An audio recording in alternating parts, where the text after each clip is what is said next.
What if everything you thought you knew about Roloff Farms was only half the story? For years, fans watched the farm slowly unravel on Little People, Big World. Deals fell apart, family relationships fractured, and one question never stopped echoing. Where did the money go? Now, a disturbing fan theory is spreading fast online, one that goes beyond broken trust and bitter negotiations. It involves alleged fraud, unexplained behavior, and a person viewers believe held far more influence behind the scenes than anyone ever admitted.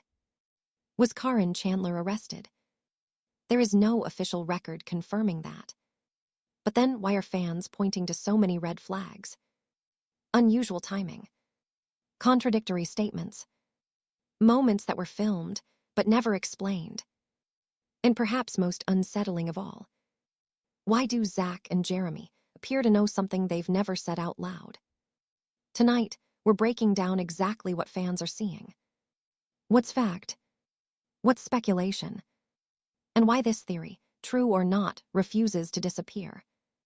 Before we go any further, let's be absolutely clear. There is no confirmed arrest. There are no public court documents proving fraud.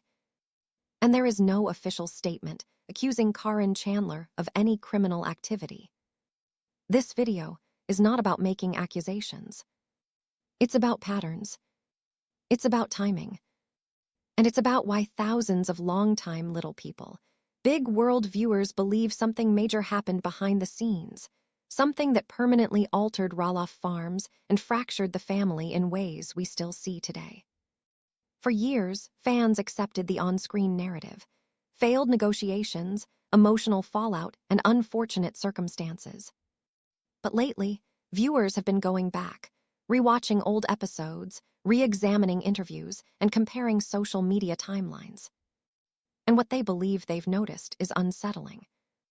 Key conversations that suddenly stopped.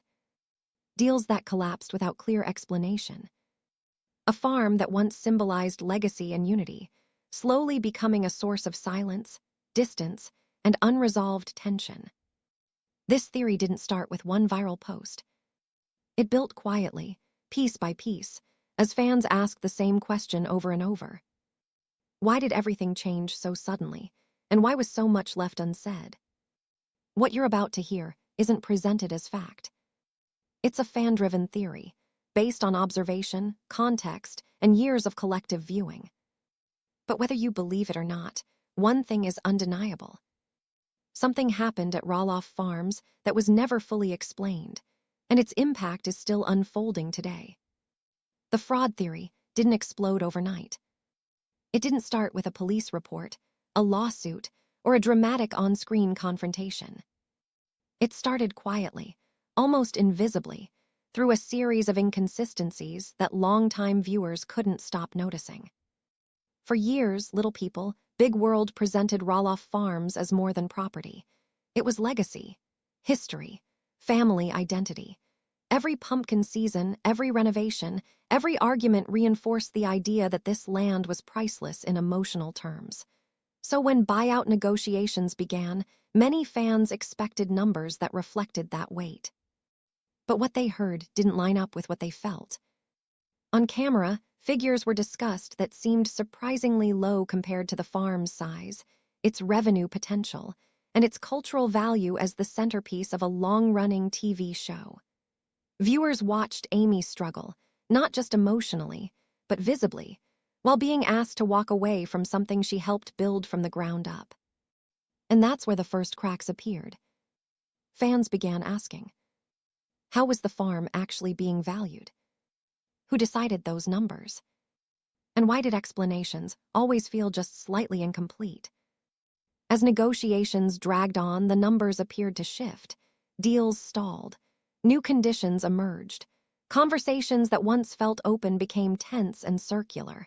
Every time clarity seemed close, it slipped away again, replaced by frustration, silence, or deflection. Nothing illegal was shown. Nothing criminal was stated. But the lack of transparency became impossible to ignore. Then came the behind-the-scenes changes. Earlier seasons showed major farm decisions involving the entire family, Sometimes messily, sometimes emotionally, but openly. Over time, that openness faded. Meetings happened off camera. Plans were revealed after the fact. Family members who once had a voice appeared sidelined or informed rather than consulted. Access narrowed. Information became selective.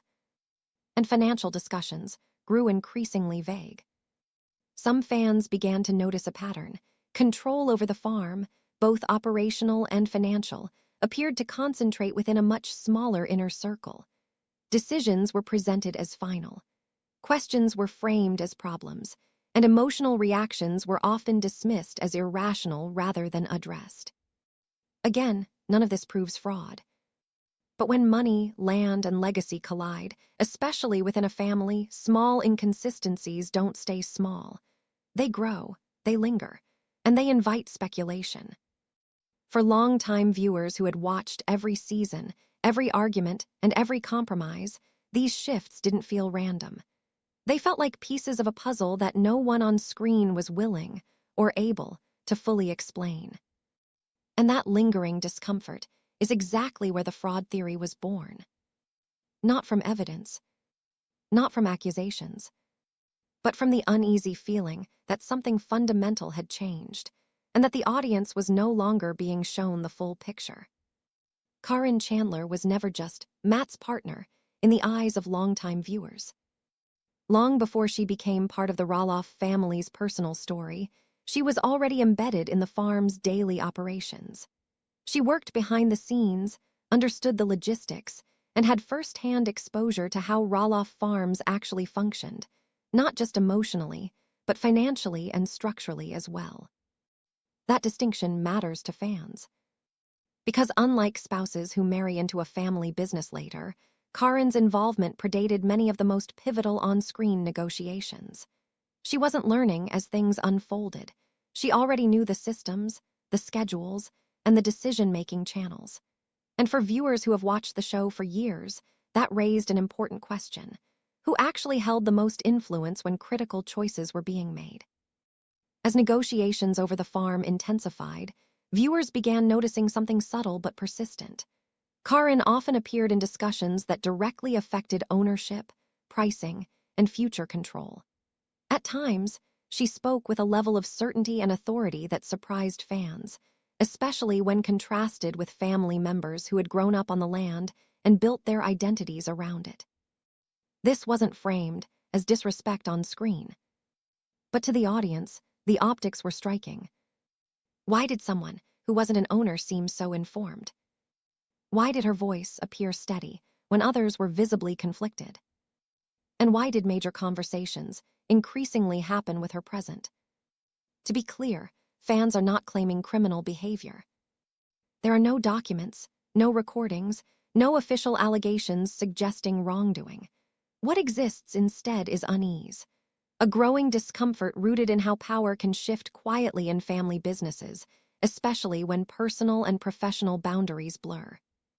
Because influence doesn't require ownership. It requires access. And Karen had access to Matt, to operations, to long-term planning, and to moments when emotions ran high and decisions were rushed. To some viewers, it felt like she occupied a space where accountability was unclear, not because of anything she did publicly, but because of how quietly her role expanded. That's where speculation began to grow. Not around fraud, not around secret crimes, but around influence without visibility. When control shifts slowly, it doesn't trigger alarms. It just changes outcomes. And for fans rewatching these episodes now, with hindsight, many believe Karen's presence marked a turning point, when farm decisions stopped feeling like family debates and started feeling like strategic moves made behind closed doors. Whether that perception is fair or not, one thing is undeniable. From that point forward, Roloff Farms was never negotiated the same way again. And once viewers noticed that shift, they couldn't unsee it. Perhaps the most intriguing and unsettling part of this entire theory centers on Zach and Jeremy themselves, not because of what they've said, but because of what they haven't. Over the years, fans have waited for a blow-up moment, A tell-all interview, a public accusation, a breaking point where one of the twins finally names what went wrong behind the scenes. That moment never came. Neither Zach nor Jeremy has ever accused Matt or Karen of fraud. Neither has suggested criminal behavior. In fact, both have been careful, almost restrained, in how they talk about the farm. And that restraint is exactly what viewers find so suspicious. These are men who grew up on that land, who once imagined raising their own children there, who fought hard to be part of its future. Yet when negotiations failed, they didn't escalate. They didn't threaten lawsuits. They didn't turn the conflict into public warfare. They walked away. Fans point to the emotional distance that followed. Zach moving his family away. Jeremy stepping back entirely. The farm, once the center of their identity, became something they barely referenced at all. Not with anger, not with nostalgia, just silence. To many viewers, that silence feels heavier than outrage ever could. Some believe this suggests knowledge, not proof, not accusations, but an understanding of something that made continuing the fight pointless or risky. Maybe they learned details that couldn't be discussed publicly. Maybe legal advice told them to stop pushing. Or maybe, after years of emotional strain, they were simply done. Done negotiating, done hopping, done reliving the same disappointment on camera. And that's where the theory splits. Is this a secret the twins are protecting out of loyalty to their family? Or is it just exhaustion, the quiet withdrawal of people who realized the cost of winning was higher than the cost of walking away? No one knows. And that unanswered question, hovering between silence and suspicion, is what keeps this theory alive. At this point in the story, it's critical to slow down and draw a hard line between what can be proven and what fans believe. There is no public record of an arrest. There are no confirmed criminal fraud charges. There are no court documents showing financial crimes tied to Roloff Farms or any individual involved. No authority has stepped forward to validate the most extreme claims circulating online. That matters, and it needs to be said plainly. But here, the other side of that truth, because dismissing everything as just rumors doesn't fully explain what viewers have watched happen over time. What is real is the fallout. A family that once centered its identity around shared land is now divided. Negotiations collapsed in ways that left visible emotional damage. Relationships fractured quietly, not explosively, through distance, withdrawal, and silence. And Roloff Farms, the place built by generations and memories, is no longer fully in the hands of the family who created it. Those are not theories, those are outcomes. What fans are responding to isn't a single allegation, it's a pattern. Conversations that ended abruptly. Explanations that felt incomplete. Decisions that seemed to benefit some while costing others everything they were trying to protect. And when people invest years watching a family grow, struggle, and sacrifice together, unresolved endings don't feel neutral. They feel wrong. That's why these rumors don't spread simply because people want drama. They spread because something never sat right. Because closure never came. Because too many questions were left unanswered, and too many emotions were left hanging in the air. Sometimes stories don't echo because they're proven true.